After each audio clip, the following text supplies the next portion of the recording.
Happy day viewers, welcome to the Highgrave Foundation, which is a YouTube channel launched particularly in order to encourage the education of masses. So this is a channel which is exclusively launched with an idea of service to all the sorts of children. So happy to work for this foundation. So to begin with the class, we will be dealing about the fifth lesson of science from 10th standard, and that is your first biology lesson. So that is nothing but your life processes. Now first, when we are learning about life processes, first question what arises is what is life process? So in order to understand what is life process, let us just understand some criteria what we observe around us. Okay, so first you have seen some organisms. If I just tell you, how do you consider an organism to be alive? Sometimes you may give me the reasons, or you may just have an idea that it is seen that organisms will be moving everywhere. So for example, a man is seen shouting loudly in a street, or a cat is seen walking, or a cow is seen chewing its food. So those are the moments wherein you just consider them to be alive. Similarly, so you just see them walking here and then here and there. So that is a thing where you consider them to be alive, right children. Similarly, here what happens is you consider their movements, what they exhibit. But if when you consider to plants do not show any movement, but definitely they grow. So you just can say that these plants, they look green in color. So how do you consider to be alive? If they are very green, if they are growing well, then you consider that they are alive. Similarly, you just again cannot consider this idea as a specific measure to consider whether they are living or not, because these organisms, what you call it as plants, the movements of growth will not be visible because they are very slow, right? So here what actually happens is there is no particular criteria wherein you can just consider them as life processes. These all should be present, and then only we can consider them as life process or anything like that. When we just come to lower organization of organisms, then you can see that every living organism should possess a cell. So this cell will be made up of further tissues you have, organization, organs and organ systems you have. When you come to the basic unit of life, which is nothing but the cell, in cell it is very important that there should be molecular movements. So what are these molecular movements? Movements within the cell which will take place, which is very compulsory in a living organism to happen. Got it? So based on this itself, we will consider whether a living organism is taking up its life processes or not. Got it? So this movement is what you call it as cellular movement or molecular movements. So these molecular movements are very important in a cell to take place, to be considered as the organism is living or not. Now when you just come here, whether it is a plant, whether it is a single celled living organism or a multicellular organism, all these organisms will exhibit this process, basic process of movements, molecular movements. Got it? So on this criteria itself, we have considered viruses as borderline organisms. Why? Because they do not show you any cellular nature. They are just made up of only a protein coat as well as the DNA material or the genetic material. Other than that, there are no molecular movements seen in a virus. Got it? Unless it is getting into a host. But once it gets into a host, you can just see that it starts showing all the life processes, molecular movements and other life processes. Okay. Now coming to the example of life processes, what are the life processes to be considered for an organism to be alive? So first one is, as I told you, cellular nature is very much needed. If there is no cellular nature, if that organism is not made up of cells, you don't consider that as a living organism at all. Then you have nutrition, which is the mode of taking food or obtaining food in order to meet its energy needs, as well as the raw materials which are needed for growth and maintaining the body tissues as well as body functions. Then you have respiration. So respiration is not just breathing or anything like that. It is the process which takes place in living organisms, wherein whichever food they have obtained, whether they have obtained food by themselves or by preparing by themselves, or they have obtained food from outside, So that food should be broken down in order to release the energy which is needed for them. So that is the process what you call it as respiration. Then simultaneously, when all this nutrition and respiration are going on, there will be some unwanted substances or nitrogenous waste substances which will be produced in the living organism. So that waste materials cannot be retained within the organism. If it is retained, definitely it is going to die, because all those substances will be toxic for that organism. So hence those nitrogenous waste materials have to be eliminated from that organism. So that is what you call it as excretion. So elimination of nitrogenous waste should take place. Now there are other life process which is response to stimuli. So this is nothing but how organisms will respond to the changes which happen in their environment. Anyway, this response to stimuli you will be learning it in our next lesson. So that is your about nervous system. When you will be learning about this concept. Now coming to this one, cellular nature, nutrition, molecular movements and respiration. Overall, what you understand, whether a living organism is active or not. See, when just a animal is sleeping, you cannot expect that animal to show you movements. Then it's not a criteria that you consider it is dead. There are still movements of respiration. Chest part can be seen moving up and down. Again, there are some other organisms which do not show such movements at all. So certain criteria, again, that is why we just come to the molecular movement in the cells to be considered as the specific thing which has to happen to consider an organism is living or not. Got it? So coming to that and deriving the definition of your life process. Definition of life process can be defined as maintenance process which are needed by living organisms. So this maintenance process should take place whether it is active physically or whether it is sleeping or whenever it is, until its time from its birth to death. These life processes should go on, and that is what you call it as the maintenance process needed in living organisms. Okay, so coming brief about the general talk about all these things, the first concept what you are going to learn will be your nutrition. So there are two types of nutrition, or basically autotrophic nutrition you will have and heterotrophic nutrition. So what do you mean by autotrophic nutrition? Wherein some organisms will be able to prepare their own food by themselves. So they will be using simple inorganic substances from their surroundings, and they will be generating organic substances in the form of glucose and in the form of other materials needed for them.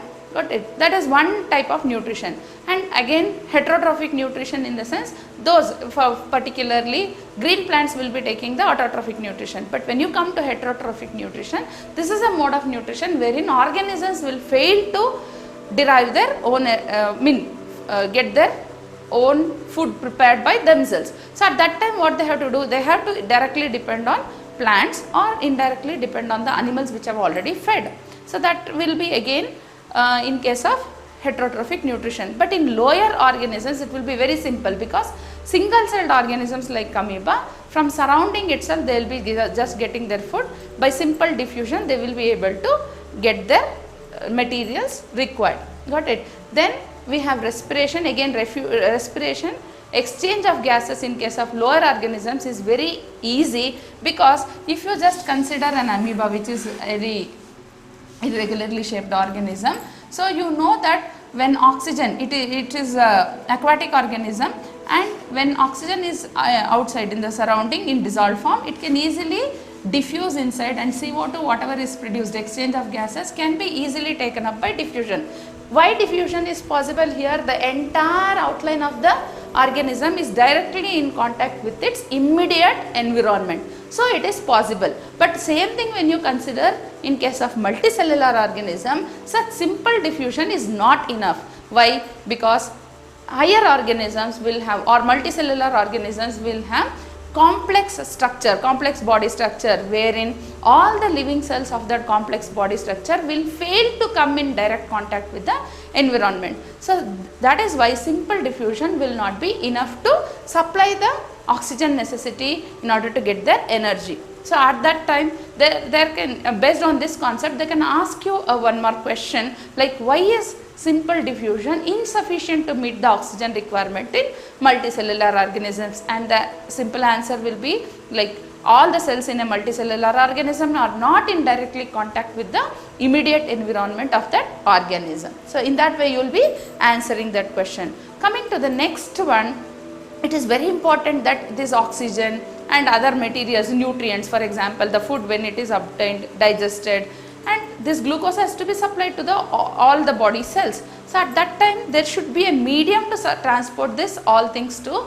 all the body cells. So, hence in case of multicellular organisms, whether it is plants or animals, there will be a necessity of a transport system wherein this transport system has to carry the necessary materials to the target organs and again remove the nitrogenous waste from them to the other target organs where they have to be moved.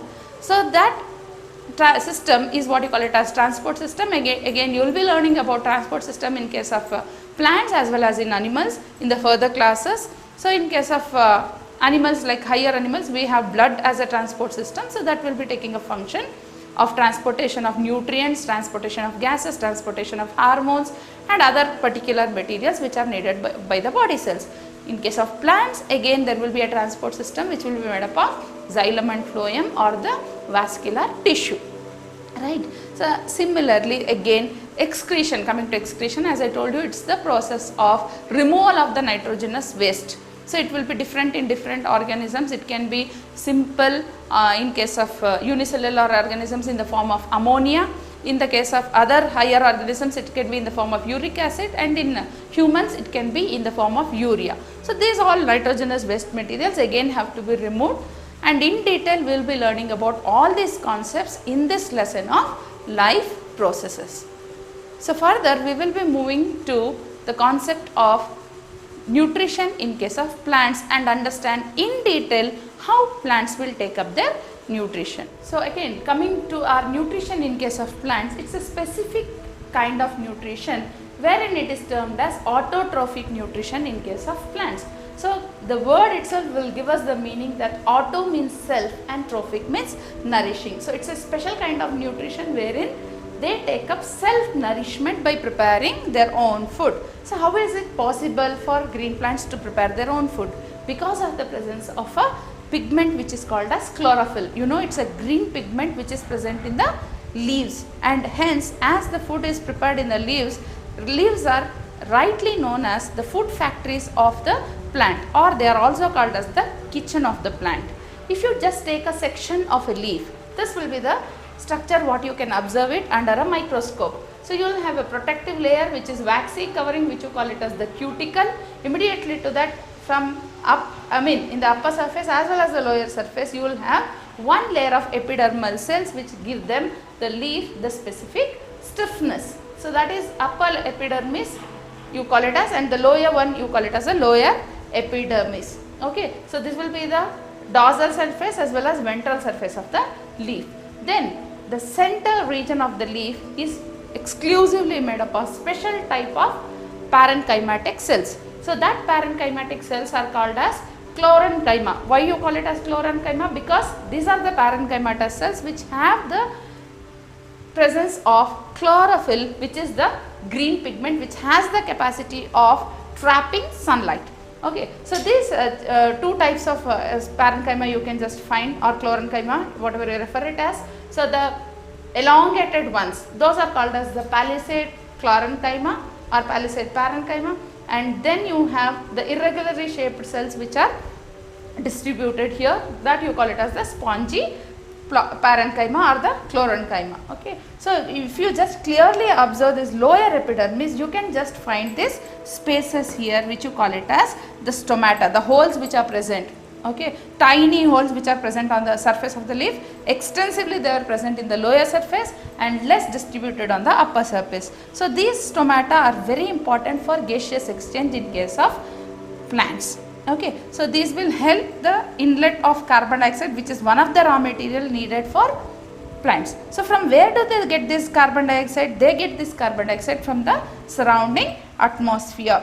Okay. So, then when carbon dioxide enters, you can see there is lot of spaces will be present here which will enable gaseous exchange between the parenchymatous cells. Second raw material which is needed for preparation of the food will be water. So water, you know where the water will be available for the plants, of course from the soil. So from the surrounding soils, roots have to take up water, and water has to be moved to the leaves. So there is a transportation system which enables the transportation of water from the soil to the leaves. So that is what you call it as the xylem tissue, XYLEM, xylem tissue, and this runs right from the roots to the all the parts of the plants, particularly to the leaves, where till the tip of the leaf, wherein it has to supply the water. So this water, along with water, lot of minerals which are needed for the processes of the plants, which are needed for the growth of the plant and which are needed for production of other materials in the plant, those also minerals like iron, it can be calcium content, it can be boron content, molybdenum content. So these all will be absorbed from the soil along with the water in soluble form. They get dissolved in water, and then they will be absorbed along with the water. It will be absorbed and it will be supplied to the leaf, which is rightly called as the food factory of the plant or the kitchen of the plant, right? So then what happens is the chemical reaction will take place in the leaf, and the inorganic substances will be combined to form an organic substance, and that process of preparation of food by the living plants will be called as photosynthesis. So the term photosynthesis itself tells you what is the meaning. Photo means light, synthesis is to make. So preparation of food by using light is what you term it as photosynthesis. In case of photosynthesis, there are three particular steps wherein food is prepared in plants in order to produce glucose. The first step will be absorption of sunlight by chlorophyll. The chlorophyll pigment which will be present in the leaves, it will absorb the sunlight, and it has the capacity to trap that sunlight. This is the first step which happens. In the second step, that trapped light energy is used to split the water molecule. So water molecule will be split into hydrogen and oxygen. Then the third step will be reduction of the carbon dioxide. So you know, you have studied that reduction is nothing but addition of hydrogen. So this hydrogen which is got by splitting this water will be just used up in order to reduce this carbon dioxide to form the carbohydrate, which is nothing but glucose. So this glucose will be used up by the plant, and further excess of glucose will be stored in the form of starch also. As a byproduct, which is not oxygen is released into the atmosphere, which is useful for the other organisms to breathe. So that oxygen is the product of splitting of this water molecule itself. So the third step will be reduction of the carbon dioxide in order to form the carbohydrate. So hope you have understood nutrition in case of plants. Now we will have the summary of the three steps which I will be writing, and in case of desert plants it's a different criteria. Every time presence of light will be needed for photosynthesis. So in case of desert plants, what they do is they just during the daytime they just capture that light and form an intermediate product, and over the night it will be converted again into glucose. This is the summary. So this is the summary of your photosynthesis, three steps of photosynthesis. It's an important 2 marks question. So first step will be, as I told you, absorption of sunlight by the chlorophyll. This is the process by which the chlorophyll pigment, which is green in color, will trap the sunlight and hold it, right? Second one will be the splitting of water molecule, which is very important. The water molecule has to be split into hydrogen and oxygen. So this hydrogen is what is used for next step, which is nothing but reduction of carbon dioxide to carbohydrate. So here there will be conversion of light energy into chemical energy also, and this is the oxygen which is got by splitting of water molecule, which is released as free oxygen, which is needed for other organisms for breathing. And the third step will be reduction of carbon dioxide to carbohydrates. Hope you have understood nutrition in plants, children. Thank you for listening. ನಾವು ಮಾಡ್ತಾ ಇರೋ ವಿಡಿಯೋಗಳು ನಿಮ್ಗೆ ಇಷ್ಟ ಆಗಿದ್ದಲ್ಲಿ like ಮಾಡಿ, share ಮಾಡಿ, subscribe ಮಾಡಿ. ಪಕ್ಕದಲ್ಲಿರೋ ಬೆಲ್ ಐಕಾನ್ ಅನ್ನ ಕ್ಲಿಕ್ ಮಾಡಿದ್ರೆ ನಾವು ಮಾಡೋ ವಿಡಿಯೋಗಳ ನೋಟಿಫಿಕೇಶನ್ ನಿಮಗೆ ಮೊದಲು ಬರ್ತದೆ. ಯಾವುದೇ ರೀತಿ ಸಂದೇಹಗಳಿದ್ರೆ ಕಮೆಂಟ್ ಸೆಕ್ಷನ್ ಅಲ್ಲಿ ತಿಳಿಸಿ. ಹಾಗೆ ಈ ತರಗತಿಗಳು ಹೆಚ್ಚಿನ ವಿದ್ಯಾರ್ಥಿಗಳಿಗೆ ತಲುಪುವಂತೆ ಶೇರ್ ಮಾಡಿ.